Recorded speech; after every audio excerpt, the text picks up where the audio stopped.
buenas tardes, bienvenidas, bienvenidos sinvergüenzas a su canal. Muchas gracias por acompañarnos el día de hoy. Pues vamos a continuar con la segunda parte de las mamitas de chiquitos con discapacidad. Para esto, pues el día de hoy tenemos a todas nuestras sinvergüenzas y pues tenemos a Zenia y Adriana que nos están platicando de sus experiencias. Ya hablamos durante el otro capítulo con respecto a cómo se sintieron en el momento en que se dieron cuenta o supieron que sus pequeños tenían una discapacidad, y ahora pues vamos a ir platicando un poco a poco cómo es el día a día, cómo es un día a día, cómo aprendieron ustedes a tratar a llevar a sus hijos en el día a día, a llevarlos a terapia, quién las orientó, cómo ha sido ese día a día, cómo empezaron a darle esa nueva forma, a reconformar, ¿no? ese camino con sus pequeños. Bueno, pues en mi caso sí tuve que aprender mucho, leer mucho sobre el autismo, qué era, de dónde venía, por qué se daba. Entonces lo primero que hice fue investigar. Pero también tuvimos la ventaja de que agarramos el directorio, digamos, de organizaciones de autismo, y la primera que encontramos, que se llama Angelitos con Autismo, por cierto, fue una fundación que nos brindó mucha seguridad. Seguridad porque son profesionales, pero seguridad también porque la fundación está constituida por mamás y terapeutas. Entonces la perspectiva era completamente diferente. O sea, nosotros en ese momento no teníamos recursos, y yo recuerdo que nos dijeron, ¿cuánto puede pagar? Y entonces dijimos, bueno, podemos pagar tanto. Lucio necesita un modelo, digamos, de lunes a viernes de terapia. Este tipo de terapias son las que le podemos dar aquí. Y yo creo que esa perspectiva distinta, ¿no? De no ver a tu hijo como un negocio, ¿no? De que, bueno, le voy a cobrar tanto, ¿no? Porque son muy caras las terapias. Entonces, pues para mí fue fabuloso, ¿no? Llegar con otras mamás. Entonces el gobierno no tiene esa capacidad de apoyar a los niños con autismo, entonces, ¿no? Para los niños con síndrome de Down, ¿sí existen instituciones de gobierno o dónde has encontrado tú el apoyo? Pues sí existen, pero en ese momento yo era de recursos demasiado bajos, o sea, yo vivía al día a día. Era una pelea entre, ¿la llevo a consulta o comemos o qué hacemos? ¿No? Es también muy difícil por esa parte. Yo, gracias a Dios, conocí en el transporte público una señora y ella tiene una niña con Down, ya más grande, y me dijo, se me acercó porque no llevaba a la niña, me dice, oye, ¿te puedo hacer una pregunta y no me lo tomas a mal? ¿Llevas a tu hija a la escuela? Y yo, no, Fer tenía 3 años en ese entonces. Dije, no la llevo, me pasó la dirección, llegué a una escuela de gobierno donde les ayudan demasiado, hay maestros, y pues el apoyo entre los papás, los maestros y las pocas terapias que le daban ahí, pues ya fue... sí, claro, una gran ayuda. ¿Cómo se llaman esas escuelas? ¿Recuerdas cómo se llaman esas escuelas? Se llaman CAM. Ajá, o sea, sí existen las escuelas para discapacidad, o sea, sí existen, y también tratan con personas con autismo. O sea, los aceptan a todos, y también el DIF tiene un programa para ello. Sí, pero a lo que voy yo es que, por ejemplo, tanto el DIF tiene un programa, ¿no? Para tratar diferentes discapacidades, pero también, digamos, pues es una saturación de los espacios. A mí me dijeron, en un espacio público, o sea, los CAM son como el sistema escolarizado, ¿no? Para las personas con discapacidad. Hay CAM que dan preescolar, CAM primaria, CAM secundaria. Hasta ahí llegas a la pero les da formación. como un tipo de carrera técnica. Después de la secundaria se llaman CAM laboral, que es donde después de los 15 años, que es cuando salen ellos de la secundaria, les enseñan un oficio. Sí, para que ellos puedan ponerse. Claro, pero eso es diferente que el proceso terapéutico. Porque el proceso terapéutico sí implica que los niños tengan un diagnóstico, y como cada niño es distinto, entonces a partir de sus propias necesidades le arman programas específicos. De rehabilitación, ¿no? Sí, como y de adaptación. Por ejemplo, si tu hijo no habla, entonces, o sea, digamos, necesitan terapia del lenguaje, pero hay otros que sí hablan, y entonces lo que necesitan es terapia de psicomotora, vestibular o sensorial. Pero eso, hay muy pocos lugares. El CISAME, por ejemplo, en la Ciudad de México, pero si uno va a otros estados, tal vez el Estado de México con Autismo Teletón. Pero de ahí en fuera, pues en la Ciudad de México se concentra todo. Los pobres papás que viven fuera de la Ciudad de México vienen hasta acá por los diagnósticos y vienen a aprender muchos de ellos a las terapias para luego dárselas en su casa. Es complicado entonces encontrar una terapia que se adapte al padecimiento, a las necesidades.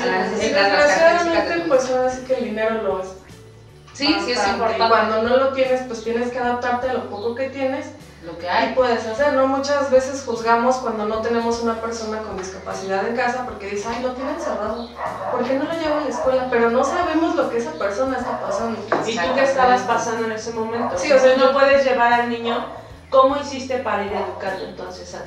Yo empecé a llevar a Fer hasta los 3 años, pero yo en casa Fer ya me caminó a los 2 años, ella ya caminaba. El pañal me costó más trabajo, pero porque es canija. O sea, y fue un duelo, un pelear día a día y bueno, como a los niños normales, ¿no? Pues te hiciste pipí, pues si quieres que te cambie, no, pues ahora batallale tantito porque si no quieres estar sucio, sabes que tienes que ayudar. Sí, eso yo creo que es lo más difícil, ¿no? Como mediar en que tienen una discapacidad y que también son niñas y que también te toman la medida y que les gusta echar el relajo y que te quieren sacar. Que no le dan tema, eso es bien importante, o sea, no son angelitos, eso es importante notar. No, exactamente, no son angelitos, o sea, no porque tengan una discapacidad ya no tienen la misma condición de los niños que también te quieren ganar, hacer su voluntad, o sea, entiende. Sí te entiende, y eso es bien importante porque no puedes olvidarte de educar a los hijos, ¿no? Sí, educarlos. Se considera, hay muchos mitos, ¿no? Muchos mitos, y normalmente tanto los papás como los maestros, como las personas, las familias y todo, tendemos a sobreproteger, ¿no? A estos niños pensando que los va a lastimar el medio ambiente, los va a afectar lo que les vean, que los digan. Entonces, esta es una problemática que normalmente vemos muy continuamente, revictimizamos, ¿no? Sí. Tanto a los padres como a los niños. Cuando realmente tendríamos que ser una sociedad inclusiva, en donde estos niños tienen la oportunidad y tienen las mismas oportunidades que tienen todos los demás niños, y entonces evitar esta parte, ¿no? O sea, y una de las cosas que yo sí quería comentar que es bien importante cuando los niños empiezan a crecer, nosotros como papás, o muchos papás que tienen sus niños pequeños de la misma edad, que son parte de la familia, tendríamos que platicar con nuestros hijos y explicarles que, porque yo me he dado cuenta que dicen, es que mi primito tiene algo. Sí, tiene algo. Había que explicarles a este primo, que no sabe que tiene el primo, qué es lo que le está pasando.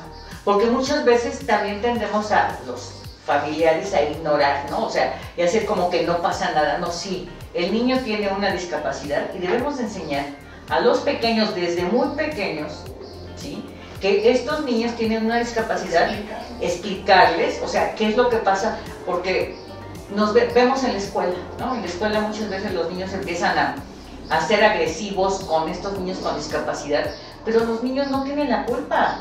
O sea, la culpa la tienen los maestros, los papás, todas las personas adultas que no les damos una explicación de qué es lo que es. Sí, lo que decíamos hace rato de invisibilizar, ¿no? Tratamos de, como no lo sabemos manejar, entonces mejor omito decir nada y entonces, o sea, omito toda explicación, pero como no sé, entonces mejor como hago como no existiera y sigue existiendo la situación, ¿no? Sí, y es muy común, perdón, para terminar, que es un círculo vicioso, ¿no? O sea, la familia no pregunta, la mamá o los papás no dicen, entonces se la pasan así, no preguntamos, no decimos, no, o sea, ignoramos, ¿no? O sea, sí, hacemos como que no existe. No, y nosotros sentimos como que no les importa, así es, ¿no? O sea, como no preguntan, entonces no les importa a mi hijo, o no les importa incluirlo, y todos damos por entendido y se hacen malentendido, ¿no? Pero en realidad lo que sí necesitamos es como hablarlo en la familia, ¿no? Hablarlo porque hay muchos procesos que van a vivir ellos de manera distinta. La sexualidad, ¿no? Es uno de ellos. La mayoría de los niños pues tienen todas estas convenciones, ¿no?, sociales, que dices, no, pues no te puedes bajar el pantalón o tocar los genitales enfrente de los demás, y ellos no. Entonces hay que explicarles a ellos, pero también hay que explicarle a la familia que no se espante, ¿no? Pero también los niños tienen que tener un límite y nosotros tenemos que enseñarles ese límite porque es autocuidado de ellos. ¿Y tú cómo pasas el día con Luz? Pues, mire, yo dije, aquí hay dos opciones. O yo me vuelvo la terapeuta de mi hijo, ¿no? O me pongo a trabajar y le pago sus terapias. Y entonces yo dije, la desventaja de ser la terapeuta, o sea, la terapeuta de ser de tu hijo, pues tiene la ventaja en que tú estás ahí, ¿no?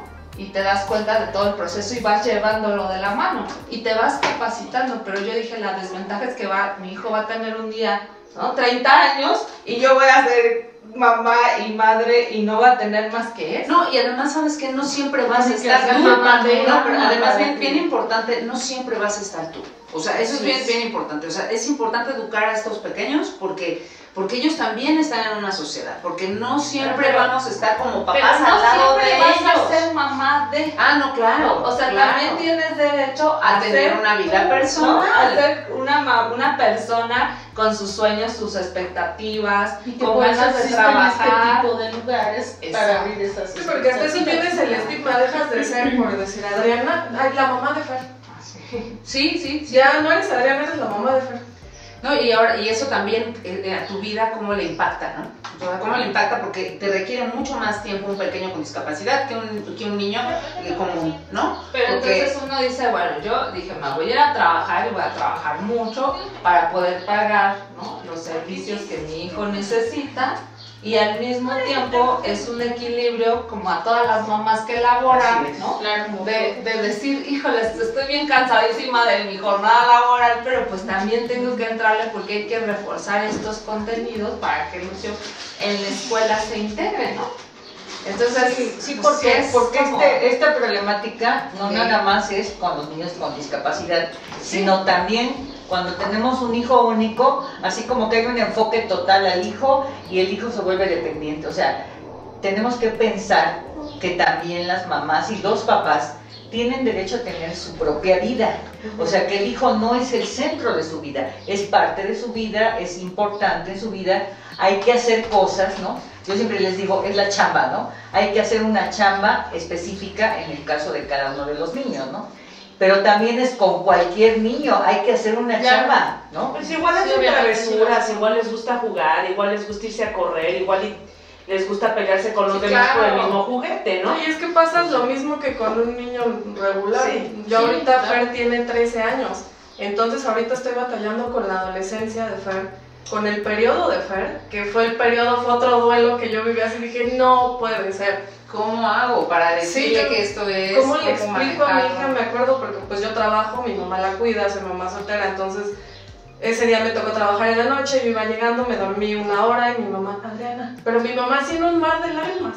Y yo, ¿qué pasa? Es que yo le bajo a Fer. Pues abracé a mi mamá y me puse a llorar. Dije, no, bueno, yo no quería que a mi hija le pasara esto, pero pues ya le pasó, ¿no? Al principio les comentaba, pues le tuve que poner pañal porque no me toleraba una toalla sanitaria. Pues ya ella ya lo está aceptando igual poco a poco, que es algo que le pasa, y ya ella sola empieza Pero se a espantó. cambiarlo. A tener No, sus cuidados. fíjate que no. Ella estaba más La que se espantó tranquila. fue la mamá y la abuela. Sí, porque yo creo que da parte de miedo, ¿no? ¿Qué voy a hacer? Sí, O sea, ¿Cómo lo como voy a todas las manejar? madres ¿Cómo normales somos? que estamos aquí, dices, Bueno, ¿ahora qué voy a Ay, sí, hacer? pues ¿Cómo lo cualquiera voy que a, tiene cómo niños lo se voy a espanta. manejar, no? O sea, ¿cómo voy a hacer que esto no sea tan complicado para ella y para mí? Porque al final, pues nosotros somos las que cuidamos a los hijos, ¿no? O sea, nosotros somos las que los atendemos. Entonces, pues sí empieza a haber como ese caos, ¿no? De como es un No, juego y tiene la te cae problemática, encima, o sea, estos niños tienen la misma situación que cualquier adolescente que empieza a crecer, que empieza a masturbarse, los chamacos, las chamacas, o sea, tienen la misma situación. Lo que pasa es que muchas veces nosotros, o sea, pensamos que es algo muy Que especial. siempre ¿no? van O a sea, ser niños. Claro, Claro, Entonces, o sea, o que a lo mejor no, o que Exacto. carecen de eso. O que ¿no? son O sea, que no- asexuados, pero Exacto. en realidad O sea, que en su cerebro no existe no, eso. o son sea, iguales que los otros. Claro, Ya, tienen ya, todas ya. las mismas funciones. Exacto, y además la dificultad, yo pienso que, o sea, donde yo veo la dificultad en esta parte de la sexualidad es como en los procesos son, digamos, hay que hacer otros procesos. Ujú. ¿no? O sea, si bien ellos se van a masturbar como cualquier otro niño o como cualquier adolescente, perdón, hay que explicarles en dónde pueden hacerlo, porque tampoco podemos prohibírselos, porque es parte de su cuerpo y de su sexualidad, de la naturaleza, y tienen derechos también como personas con discapacidad. Entonces, pero sí tenemos que enseñarlos en dónde lo pueden hacer, cuánto tiempo lo pueden hacer, en dónde sí, ¿no? para que ellos también se cuiden, porque también están más expuestos de un abuso, de una violencia. Entonces por eso necesitamos como darnos mucho tiempo para hablar con ellos. Pero eso, ¿quién te enseña a hacer eso con tu hijo? O sea, ¿quién te enseña a hacer eso con tu hijo? No, pero nosotros, o sea, bueno, sí, o sea, ¿quién te enseña? ¿Quién te dice cómo debes de hacerlo? ¿Hay algún libro? ¿Hay algún, bueno, acá los terapeutas mismos te enseñan? Los terapeutas mismos te van por eso es importante llevarlos a terapia para que te guíen. Por eso es importante tener bien el diagnóstico, tener las características, las necesidades, para que los terapeutas te vayan orientando, ¿no? Nosotros en la fundación tienen siempre un ciclo cada año de 5 pláticas, ¿no? Y no las cobran para la gente dentro y fuera de la fundación. Y esas 5 pláticas van abordando aspectos diferentes, y una es la sexualidad de los niños, ¿no? Y ellos te van diciendo, a ver, mamitas de las chicas, ¿no? Porque en el autismo, de cada 4 autistas, 3 son hombres y 1 es mujer, así se expresa también. Entonces hay menos niñas, pero sí las hay. Y en el caso de las niñas, desde los 9 años hay que ir trabajando con ellas para que a los 11, 12 no les caiga de manera abrupta, ¿no? Y ya haya todo un proceso que permita que acepten la toalla sanitaria. Entonces también hay aplicaciones web para que vayamos monitoreándoles el ciclo menstrual, porque es importante, como ellas no comunican, entonces lo que importa es que si tú la ves muy ansiosa o está muy enojada o está llorando, pues también tengas una orientación de su ciclo menstrual, para que tú también digas, pues es que está en su periodo, a lo mejor le duele y tiene cólicos. Okay. Y sí tienes que llevar un control, porque aparte de todo son súper irregulares. O sea, no es así como que, ya, no. Cada tanto tiempo, cada 28, cada... Con Fer al principio era cada 15 días. Yo decía, Dios santo. ¿Por qué? Sí, tuve que ir al ginecólogo, ya me explicó, me dijo, es normal, va a haber veces que le va a bajar súper poquito, otras que vas a sentir que dices, ¿qué le está pasando a mi hija, no? Okay. Pero pues es normal. Yo más que nada me acerqué a las mamás que ya lo habían vivido. Entonces con ellas, no, pues mira, Adri, hazle esto a Fer, enséñale cuando tú estés, llévala al baño, explícale. Y así ha sido, te comento, Fer tiene 1 año con su periodo apenas, y ya es como que ya empieza ella solita. Sí, ¿y te avisa algo? A ver, es normal. Pues me habla, hace cuenta que luego puede ir al baño y ya se ve sucia y me jala al baño. Entonces ya la hablo y digo, no, ya. Pero sí trato de contarle, pero pues aún así no. ¿Y cuáles son sus etapas que tiene así como no sé, de más enojo, más llorar, más feliz? O sea, no, tiene unos cambios de humor impresionantes. Ahorita puede estar bien feliz y ya después se va enojada aventando todo porque no quiere que nadie la toque. Como pero también procesos adolescentes, ¿no? Sí, procesos adolescentes. Por eso es bien importante. Primera, así lo veo desde mi punto de vista, que primero tendríamos que, cuando tenemos un niño con este tipo de situaciones, tendríamos primero que recurrir a un especialista, para yo empezar a sanar, ¿no? O sea, ante estas cosas y poder manejar estas situaciones a las que no sé cómo las voy a enfrentar. Entonces, ir a un especialista, ir a un psicólogo, para platicar, hablar, exponer lo que me está pasando, ¿sí? Sacar todas estas problemáticas que cargo, y también buscar el apoyo, un especialista para que me ayude con el manejo de mi hijo, ¿no? Sí, y lo que decía, el tener sus terapias y todo, y no dejar que las cosas sucedan, ¿no? O sea, que pasen, ¿no? ¿Por qué? Porque hay que manejarse, ¿no? O sea, hay que hacer algo. Y hay que exigir que los gobiernos destinen más presupuesto a las personas con discapacidad, Claro, porque no es justo que nosotros como padres, para servicios que tendrían que ser gratuitos, en muchos de los casos tengamos que estar padeciendo como estas decisiones que decía Adriana, o pago, ¿no? El terapeuta, o cómo. O sea, eso no debería ser, porque los niños y las niñas todos tienen derecho a la salud, incluyendo A la educación. y a la educación. Así es. Y crear estos grupos, ¿no? Lo que tú dices, los grupos de apoyo, ¿no? O sea, tener grupos de apoyo y acercarse a personas Esas que tengan fundaciones la también, misma por eso, problemática. bueno, ¿no? pues Y también ya- a la familia. Claro, Acérquense. claro. Las pues, amamos. hacernos una red de Estamos apoyo para como ustedes, siempre, por eso queremos por eso- apoyar.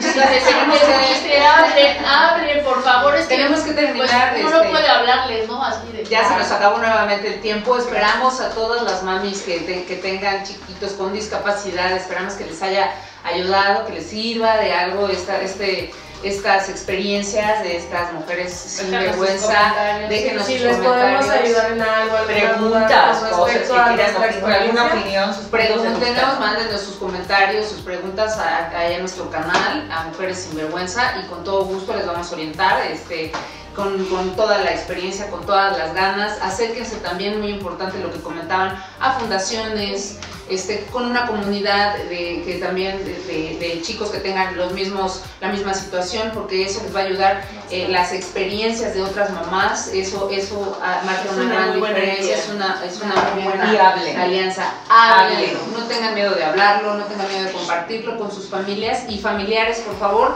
Háblenlo también, no hay que invisibilizar las cosas, más bien hay que hablarlas, hay que enfrentarlas y apoyarnos entre todos. Como siempre, muchas gracias por acompañarnos. Ha sido un placer. Ha sido un placer. Denos Gracias. like. Bravo por estas mamás. Muchas felicidades, mamás maravillosas, porque las abrazamos con mucho cariño, porque son grandes mamis, son muy fuertes. Así que fuerza a todas las mujeres. Unámonos. Denos like. Hasta luego. Bye bye. Bye bye.